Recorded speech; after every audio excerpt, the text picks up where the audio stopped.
চলছে আমার রাস্তা, রাস্তা উদ্দেশ্যহীন, ফুরিয়ে যাচ্ছে হাইওয়ে জুড়ে আরো একটা দিন, আরো অনেক অনেক দূর পরের শহর।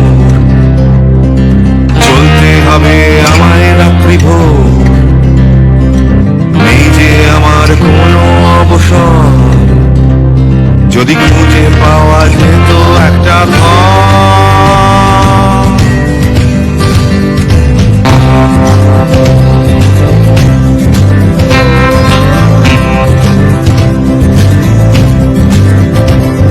আমি বেরিয়ে পড়েছিলাম ফেলে হাজার পিছু টান, ছিল না গন্তব্য, শুধু ছিল অনেক গান। সেই গানগুলো আজ গেছে কোথায় পড়ে, আমার অজান্তেই রাস্তার ধারে। যদি খুঁজে পাওয়া যেত হঠাৎ করে, যদি খুঁজে পাওয়া যেত ঠিকানা, কোথাও আছে আমার জন্য অপেক্ষা। তো দর্শক, আজকে আমি আপনাদেরকে মিনার একটি ঐতিহাসিক মসজিদ সম্পর্কে অবহিত করব, যা মিনার বড় জামারা থেকে উত্তরের 300 মিটার দূরত্বে অবস্থিত। উপরের 3 তলার দিকে উঠতে সময় বড় জামারা ঠিক পুলের বাম পাশের দিকে তাকালে আপনারা এই মসজিদটি দেখতে পাবেন। মসজিদটির নাম হলো মসজিদে বায়া।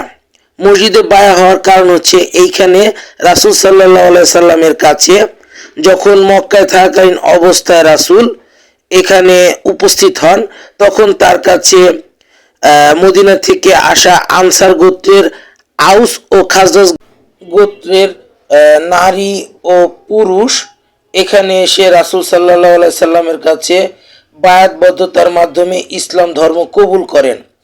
ইসলামের দৃষ্টিতে এ বায়াতকে বলা হয় আকাবায়ে বায়াতে সানি বা পাহাড়ি উপত্যকার বায়াত, কারণ এই স্থানটিতে রাসূল সাল্লাল্লাহু আলাইহি সাল্লামের কাছে আনসার গোত্রের কিছু পুরুষ ও 2 জন নারী এসে ইসলাম ধর্ম কবুল করেন এবং রাসূলের হাতে বায়াতবদ্ধ হন। তারা মদিনা থেকে আসার সময় তারা রক্তচক্ষু উপেক্ষা করে আসেন, কারণ তখনকার সময় মদিনার মুশরিকরা তাদেরকে হত্যা করার জন্য ওত পেতে বসেছিল।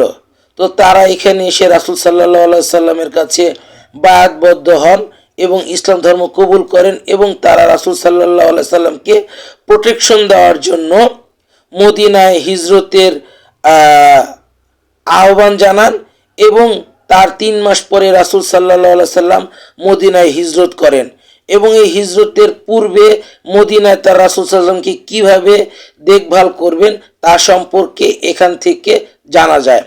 আরেকটি কথা বলে রাখা ভালো দর্শক, এই মসজিদটি কিন্তু বহুবার সংস্করণ হয়েছে।